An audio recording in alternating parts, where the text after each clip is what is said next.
খবর 24 সাথে আপনাকে স্বাগত। নতুন নতুন খবর জানার জন্য আমাদের চ্যানেলে চোখ রাখুন।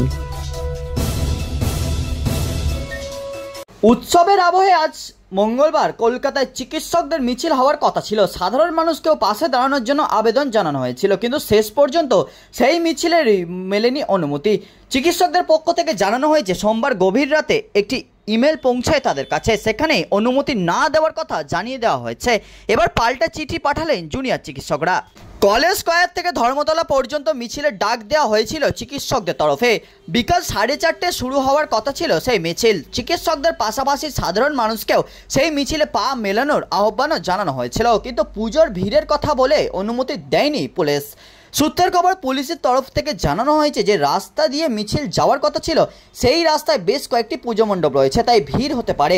সেখানে মিছিল হলে রাস্তায় যানজটও বাড়তে পারে। তবে চিকিৎসকদের দাবি, তারা যে রাস্তা দিয়ে মিছিল করতে চাইছেন সেখানে কোনো বড় পুজো নেই। যে পুজোর কথা বারবার উঠে আসছে সেই সন্তোষ মিত্র স্কয়ারের কাছ দিয়ে যাবে না চিকিৎসকদের সেই মিছিল।